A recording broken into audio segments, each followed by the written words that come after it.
All right.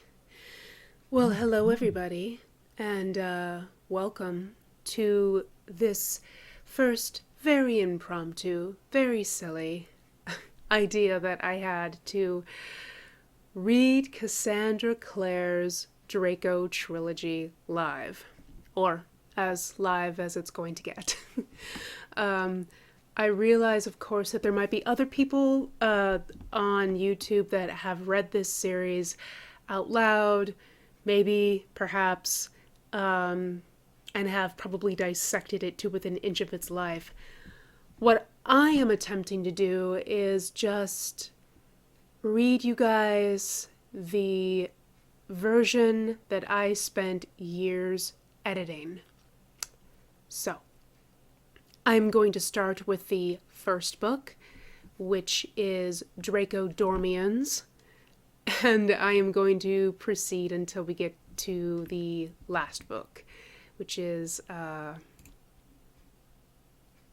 Draco Veritas. So, for those of you who may not be aware, the Draco trilogy was a great source of controversy back in the early aughts due to the fact that Cassandra Clare plagiarized large chunks of the story that she had written from another book. And I will have to go find what book that was and put it down in the description just so I can be above board with everything. I am reading this for entertainment purposes only, and to just give some nostalgia back to those that remember this story. And for those of you that are listening that do actually remember the story, if you hear stuff and it sounds highly different or edited, that is because I tried to painstakingly go through all three novels and work out some of the kinks that were there. Whether I did this perfectly or not, I don't know, but I hope you are amused and entertained nonetheless. So, without further ado, let's get into it, shall we? Book 1, Draco Dormians by Cassandra Clare. Disclaimer. This story is based on characters and situations created and owned by J.K. Rowling. Various publishers, including but not limited to Bloomsbury Books, Scholastic Books, and Raincoat Books, and Warner Brothers, Inc. No money is being made and no copyright or trademark infringement is intended. This work contains quotes from movies and television shows, stories and plays, novels, and films. They are cited at the end of each chapter. Other citations can be made when necessary. I collect funny quotes like a pack rat and don't always know where they come from. Sometimes I make source errors in good faith or leave things off by accident. Sometimes I don't know where something comes from, in which case I note it anyway. Let me know any of these things and I will add the citation. I would also like to add, as me, the reader of this, that this was added later, after the accusations had run their fair share of course, and I wouldn't necessarily trust this disclaimer in hindsight of how she actually lied about using things from any other texts or pieces of media at all. So take that with a grain of salt, as you will. Author's notes. This fan fiction is an AU, alternate universe. It was written in the year following Goblet of Fire and does not incorporate material from Order of the Phoenix, Half-Blood Prince, or J.K. Rowling's fan site, all of which post-date it. It posits a universe in which Sirius is still alive, and so is Dumbledore. Fudge remains Minister of Magic, Luna Lovegood does not exist, Blaise Zabini is a girl, Ginny's full name is Virginia, and so on.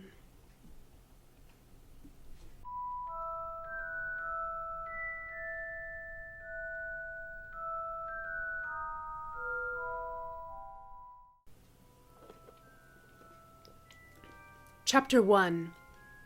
The Polyjuice Potion.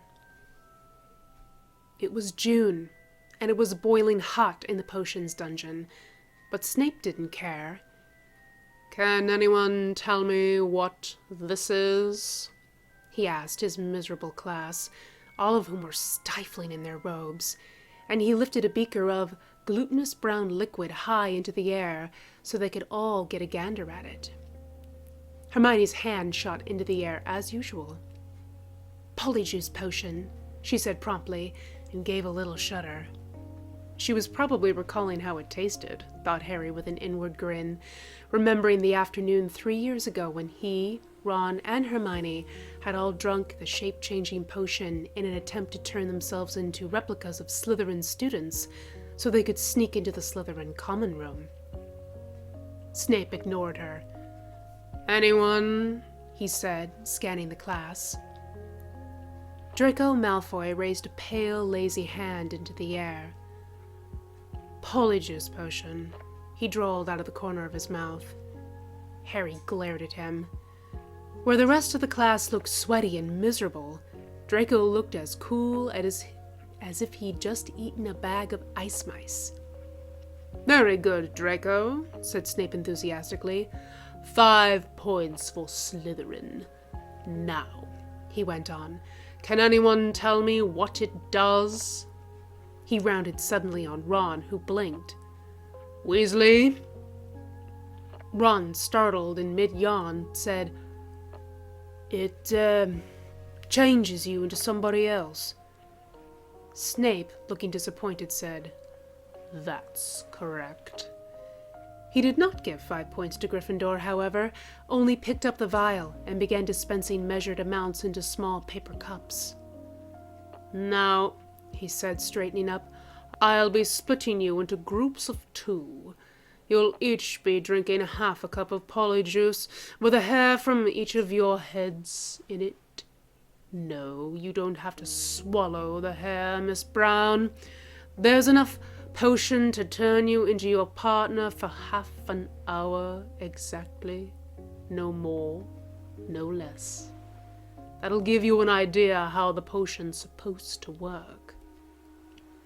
Tomorrow, you'll try making it yourself, then drink it. I warn you, however," he said, directing this last bit to Neville, "that making a mistake with Polyjuice potion can have unpleasant consequences. You might end up half yourself and half the other person, never able to return to your true appearance." Neville squeaked. "Right then," said Snape. "Miss Patil and Miss Brown, come up." And Lavender and Parvati came up to the desk, took a cup of Polyjuice potion, and sat down, giggling.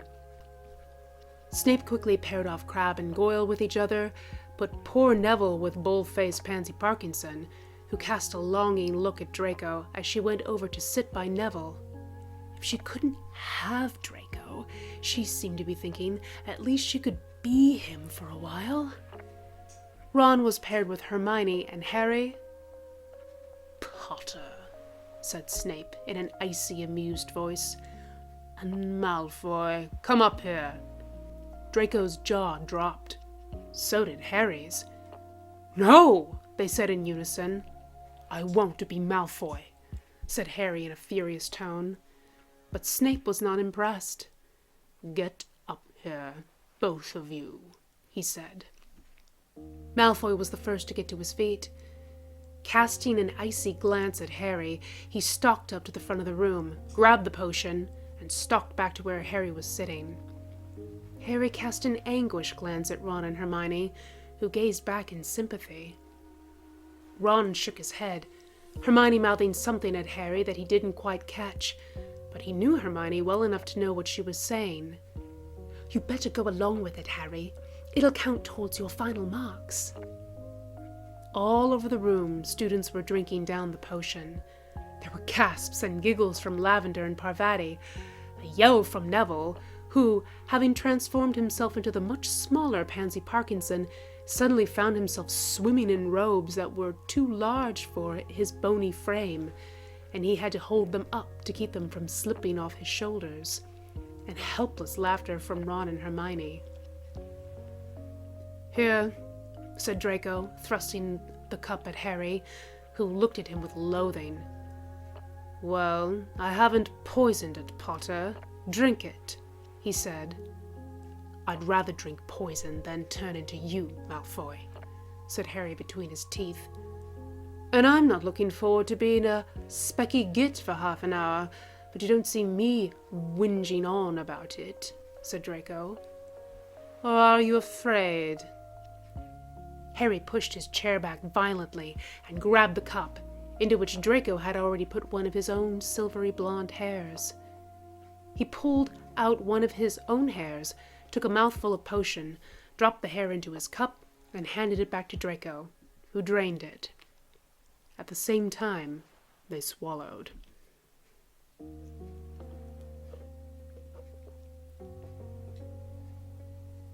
Draco doubled up, gasping, as a horrid feeling of his skin being melted off washed over him. He threw out a hand to steady himself, and another wave of nausea broke over him as he saw his skin turning from pale to brown, his own fingernails, kept perfectly manicured by house elves, turning into Harry's bitten ones. From somewhere above his head, he heard Harry say, "Argh!" and he threw his head back, tears leaking out of the corner of his eyes, and saw a pale, pointed face looking back at him, his own silvery gray eyes blinking behind Harry's round spectacles. As he gazed, his vision blurred, and he realized that Harry couldn't see without his glasses, and now neither could he. "Give me your glasses, Potter," he said, and Harry, obviously shaken, did so. Harry, feeling ill, looked down at his new body. In real life, he wasn't any shorter than Draco, so his robes fit all right, but he felt naked without his glasses. He looked up and saw his own face staring back, chalk white with surprise, but with a bit of a grin on it. "What's funny?" he said, wincing to hear Draco's voice coming out of his mouth. "I was just thinking that I really am astonishingly handsome," said Draco in Harry's voice. "I could kiss myself. I mean, seriously, in this particular situation, I could kiss myself." "You're a stupid prat, Malfoy," said Harry dispassionately, and walked away. He went over to Ron and Hermione, who were busy laughing, although they stopped abruptly when Harry walked up and gaped at him. "It's me," said Harry. "Oh, Harry," said Hermione, screwing up her Ron's face. "How awful for you." Ron shook his head. "I don't know if I can talk to you while you look like that. It's creepy." "Well, you look pretty stupid yourselves," said Harry irritably. "Now you even sound like Malfoy," said Ron, and Harry, even more irritated, went back and sat down by Draco, who had his arms crossed over his chest and was staring into space. As soon as Harry sat down, Malfoy muttered, "Enjoying being me, Potter?" "No one can stand me like this," said Harry, "but I suppose you're used to that, Malfoy." Draco turned his eyes on Harry, who squirmed. It was really difficult to look at Draco and see his own face screwed up with dislike.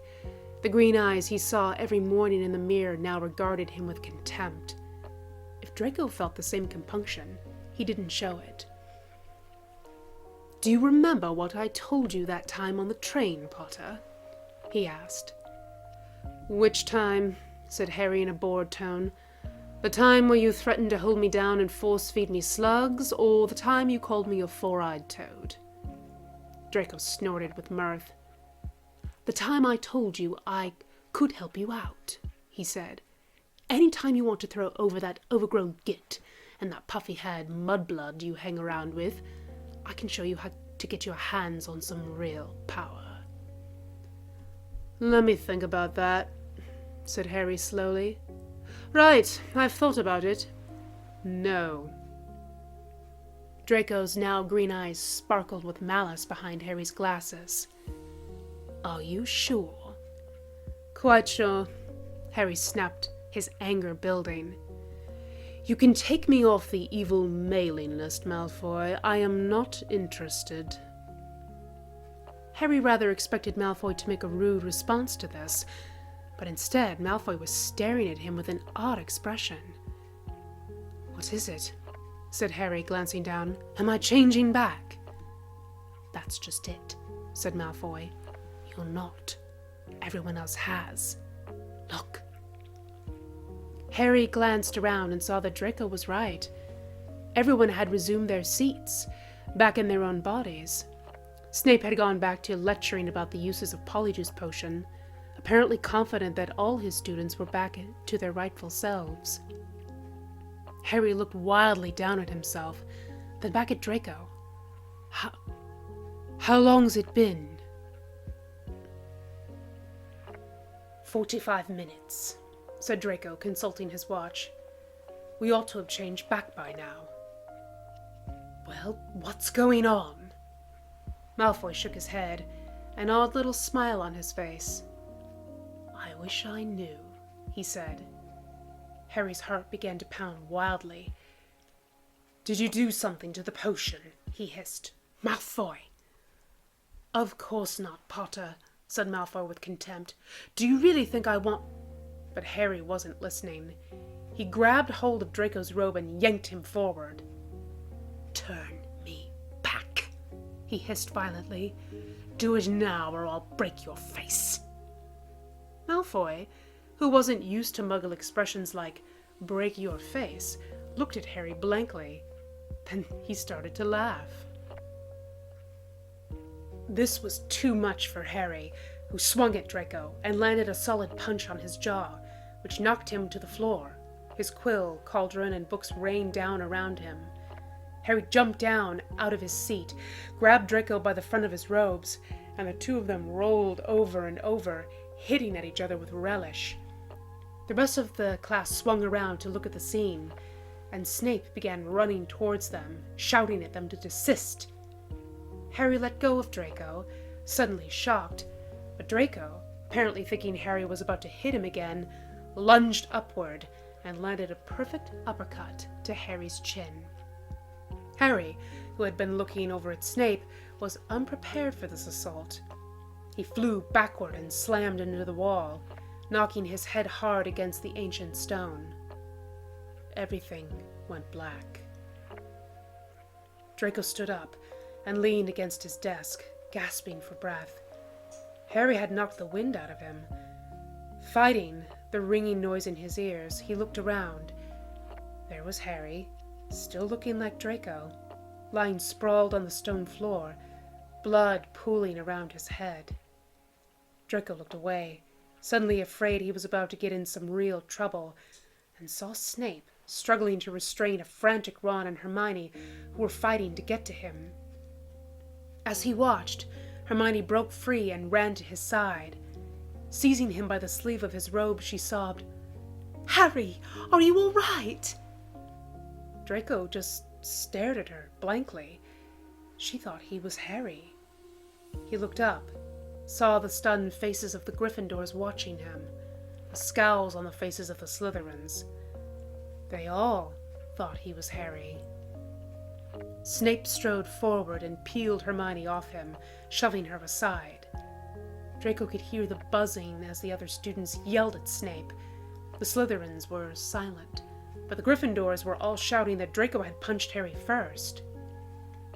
Snape came oozing up to Draco and peered into his face. "Potter," he said, "can you explain this to me?"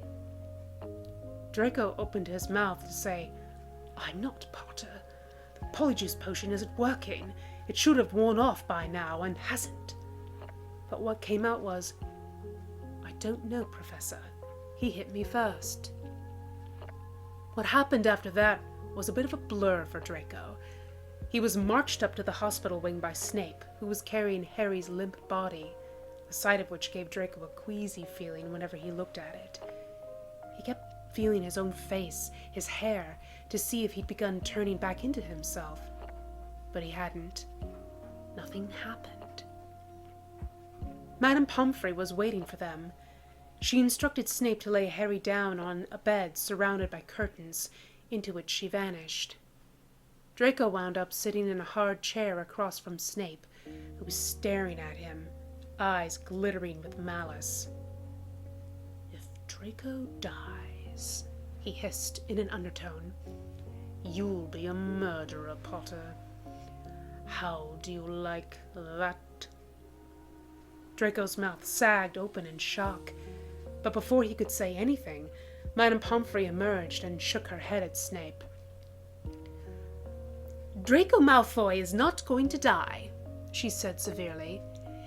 "He's got a nasty bump on his head and he'll probably be out until morning, but otherwise he's perfectly fine." A look of relief flashed across Snape's face. Draco was touched. This wore off quickly, however, as Snape jabbed a finger into his solar plexus and hissed, "I'm not even going to bother taking points from Gryffindor, Potter. I'm going straight to Dumbledore." And he stood up and stalked out of the room. Madame Pomfrey snorted. "I wouldn't worry, Harry," she said. "He's all talk. Dumbledore knows what Draco Malfoy's like. Now sit still." And she began sponging the cuts on his face. "He'll have a lovely black eye, Potter," she said, "and a cut lip. What did you—" But the door of the infirmary burst open, and Ron and Hermione came pouring in, their eyes lighting up when they saw Draco. Madame Pomfrey leapt up to head them off, and Draco took the opportunity to sidle over to Harry's bed and look down at him. It was a horrible feeling, like one of those dreams where he was dead and looking down at his own body. Harry lay with his arms crossed, still looking exactly like Draco in every particular. His white blonde hair bloody where his head had hit the wall. Draco felt a wave of nausea overcome him, and he stepped back, which was fortunate, because at that moment Ron and Hermione hit him head-on like a bullet train. "Harry! Oh, Harry!" Hermione was exclaiming. "Are you okay?" Ron was more interested in clapping him on the back and congratulating him on the uppercut he delivered to Harry in potions.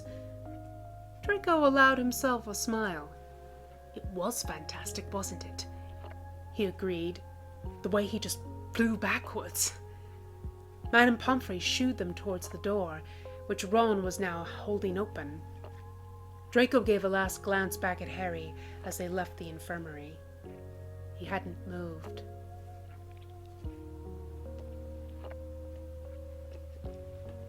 Draco trailed after Ron and Hermione as they hurried back towards Gryffindor Tower. Ron kept up a steady stream of chatter, the topic of which seemed to be how pleased everyone in Gryffindor would be that Harry had nearly killed Draco Malfoy in potions. "Fred and George are thrilled," he said. "They hate that slimy git. He never plays fair at Quidditch." "No more do they," yelped Malfoy in indignation, and clapped his hand over his mouth. But they had reached the portrait of the fat lady now, and he got busy looking like his head really hurt, so no one would look to him for the password. "Boomslang," said Ron, and when the portrait swung forward, Draco followed him into the common room. Fred and George Weasley, who were sitting by the fire, greeted them with shouts of welcome.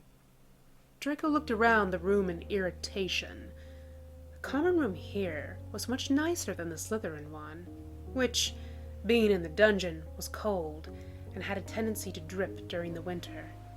He would definitely be complaining to his father about this when he got his body back. He trailed Ron and Hermione slowly over to the fire. He detested Fred and George, not just because they always hit the bludgers right at him during Quidditch matches, but also because they'd become really obnoxious ever since they'd opened up their own mail-order joke shop, the stock for which was now trading at over 100 galleons a share on the MSE, Magical Stock Exchange. They'd even taken a year off school to run the thing. Draco had not missed them.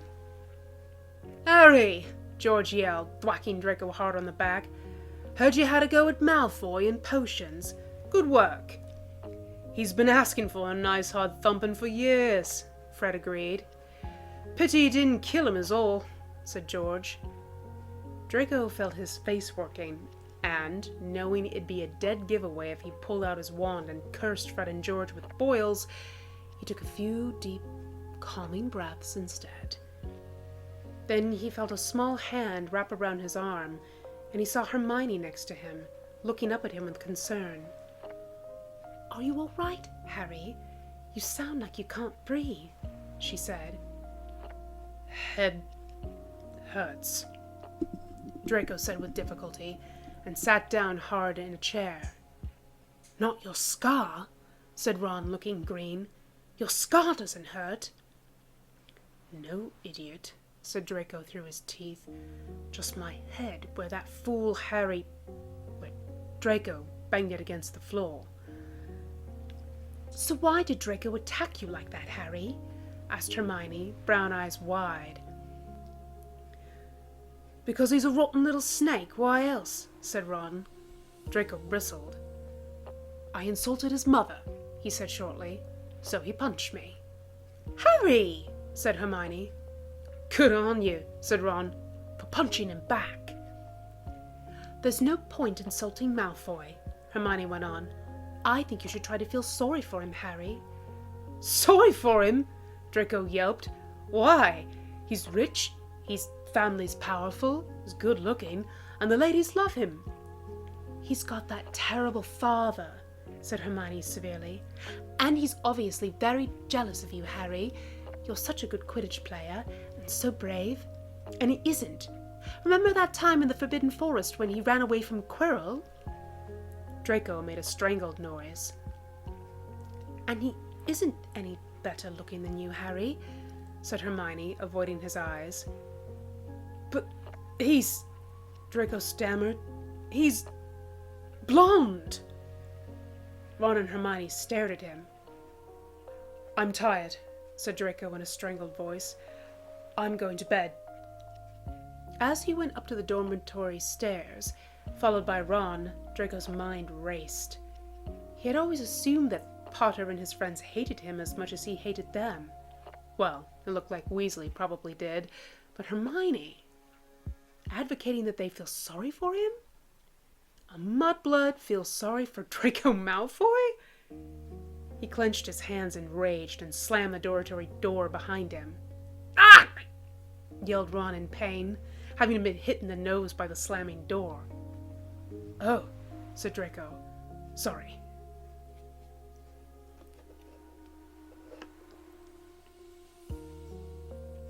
Hermione sat for a long time in front of her mirror that night, one elbow on her tattered copy of Affirmations for Witches Who Do Too Much, and the other on an equally tattered copy of Witches Who Love Wizards and the Wizards Who Don't Notice.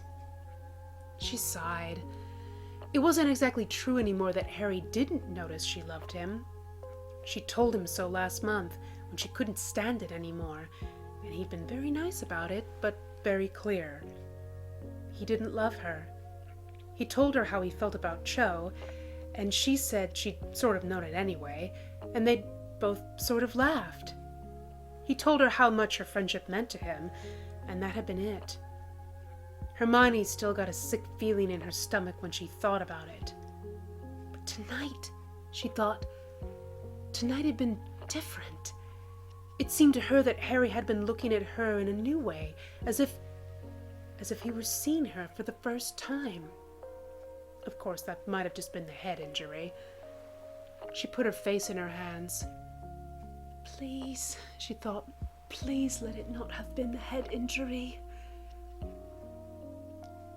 In the hospital wing, Harry, still unconscious, was lost in a horrible dream in which he was trapped in the Forbidden Forest. He was looking for something. Ron was with him, but where was Hermione?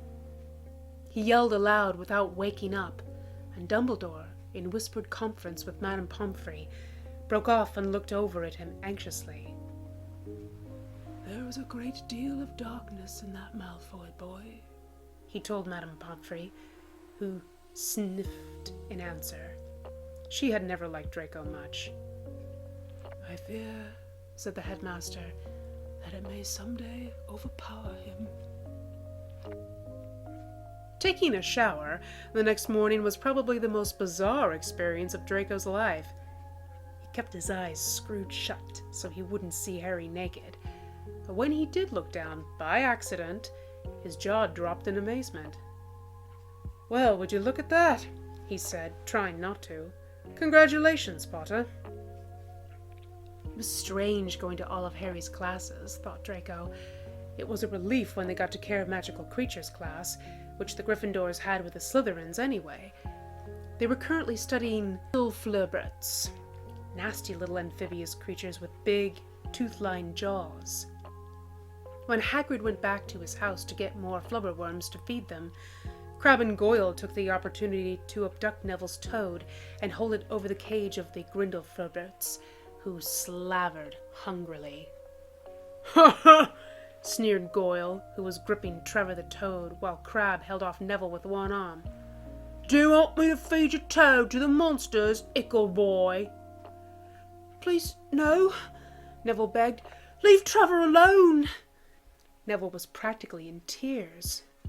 Draco watched, sniggering, until he became aware of Hermione's eyes on him. They were imploring. "Oh, right," he recalled. "I'm Harry Potter, Wonder Boy." Hermione obviously expected him to do something. So with a sigh, he went up to Goyle and said, "Goyle, give the boy back his toad." Goyle's piggy eyes narrowed. "Make me," he said, tightening his grip on Trevor.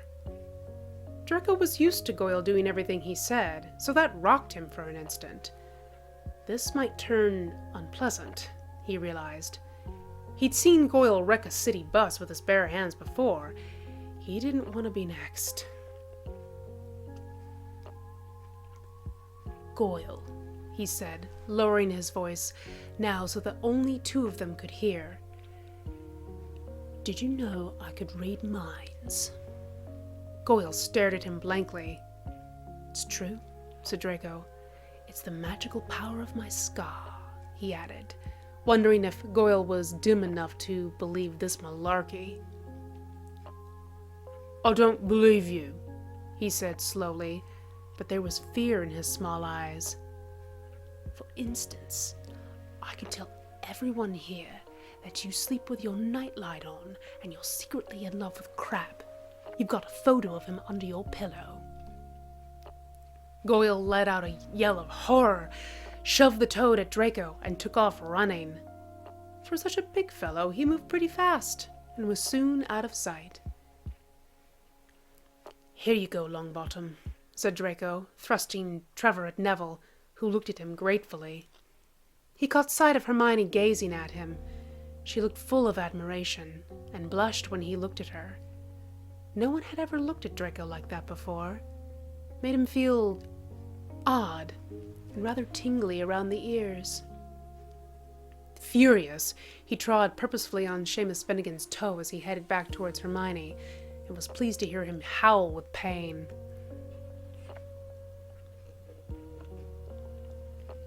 Madame Pomfrey watched Draco Malfoy sleeping with a mixture of dislike and concern. She didn't like the boy, but she couldn't help feeling sorry for him. He was obviously having terrible nightmares, lashing out with his hands and screaming. Suddenly his eyes flew open, and he looked at her, seeming horrified. "You're awake," she said brightly. "What's going on?" he demanded, sitting up. "Where am I?" "Shush, Draco. You've had a bump on your head. Now you need to rest," she said, forcing him back down. "I'm not Draco Malfoy," he shrieked, his silver-gray eyes wide. "I'm not Malfoy, I'm not!" Madame Pomfrey was horrified. This was worse than she had thought. "Here, drink this," she said, forcing a cup filled with sleeping potion between the boy's lips. He swallowed reflexively and fell back on the pillows, eyes closing. Madame Pomfrey stood up, shaking her head. She didn't care what Dumbledore said. It was time to send an owl to this boy's father, telling him to come and take his son home.